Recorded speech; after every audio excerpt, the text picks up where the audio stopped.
aí uma força pra você que tá na luta.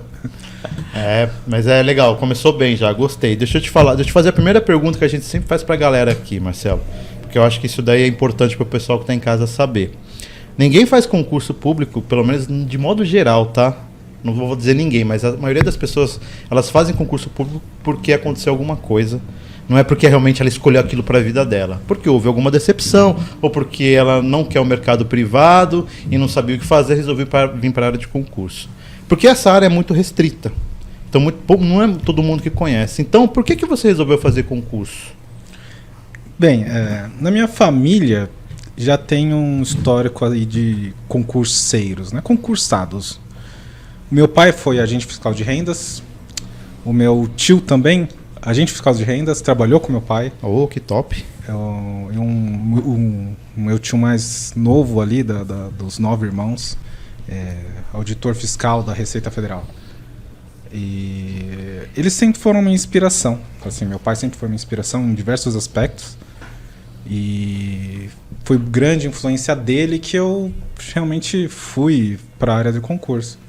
Na verdade, eu sou formado em Direito, comecei fazendo Educação Física.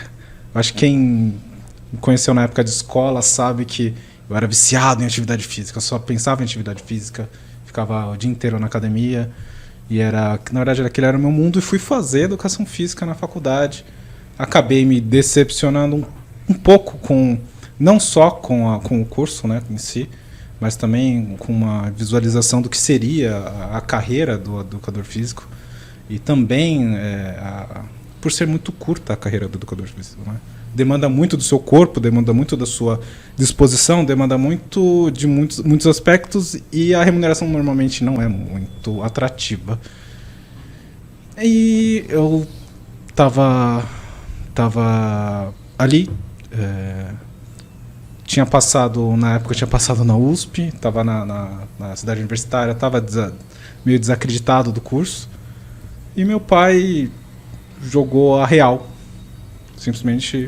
Mas você falou pro seu pai que você estava desanimado? Falei. Na verdade, ele já percebia isso em mim, porque a gente morava na Zona Leste. E a USP Leste, a cidade universitária, fica na Zona Oeste, no outro ponto. Para quem não é de São Paulo, gente, a USP é no extremo oeste de São Paulo. Sim. A Universidade de São Paulo. E em Zona Leste tem que atravessar a cidade toda, e para atravessar a cidade toda, às vezes, mais de 1h30. A Zona Leste é quase uma cidade dentro de São Paulo. Na verdade, São Paulo, a gente separa em zonas porque elas têm suas características. Sim, também. Exatamente. Zona Leste tem suas características, Zona Oeste tem suas características. Mas assim, voltando, sem perder o foco. Sim.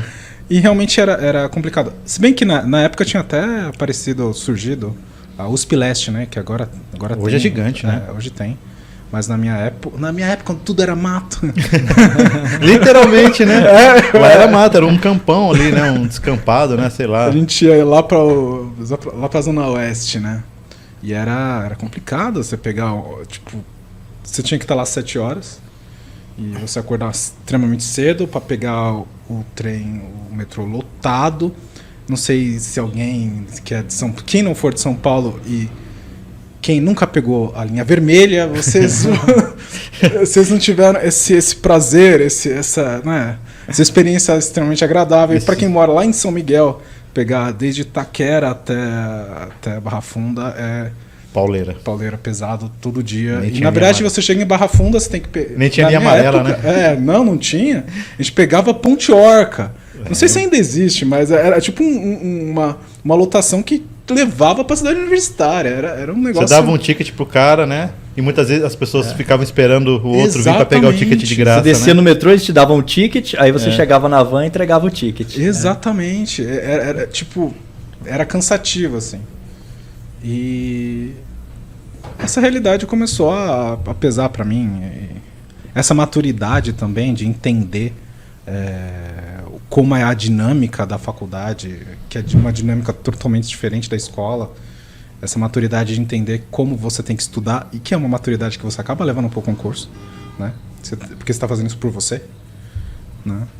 E na escola não. Na escola você faz porque seu pai está enchendo o saco. Você quer passar de ano. E vestibular e também concurso público, faculdade, é você por você. Se você não passar, Você acaba tendo que arcar.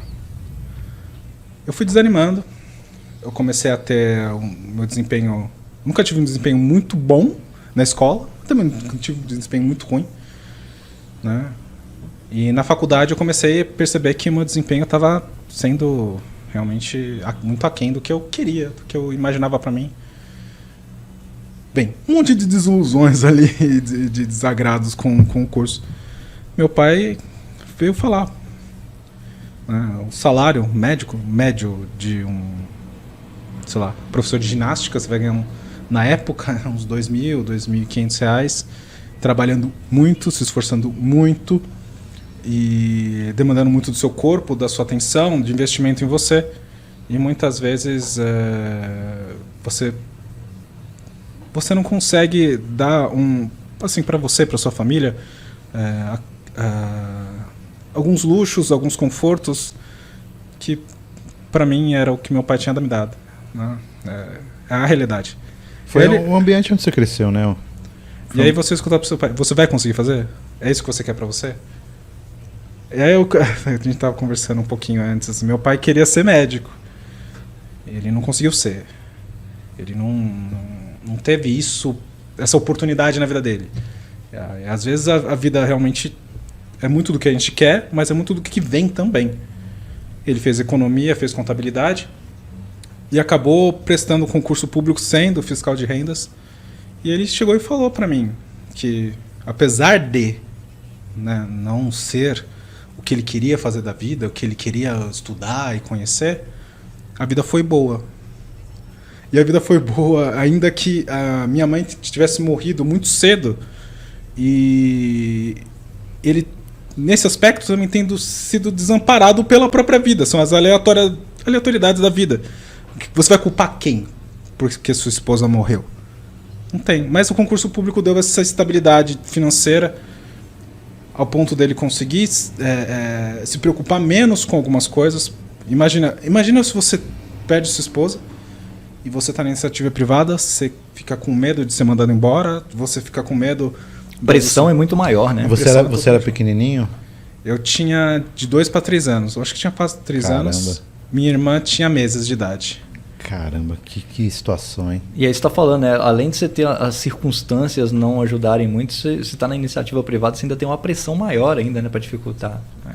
A década de 90 não foi a mais estável, que a gente sabe. Sim. Foi as das oscilações. Eu sou de 87, 35 anos? Bem, eu sou de 87. Então essas oscilações eram muito grandes na época e ele teve essa segurança. Na época da inflação, né? Nossa. Aquela época não foi uma época econômica muito boa. Foi horrível. Se bem que o Brasil anda ali assim, mas aquela época também não foi muito boa. E o contexto de vida dele foi complicado. E ele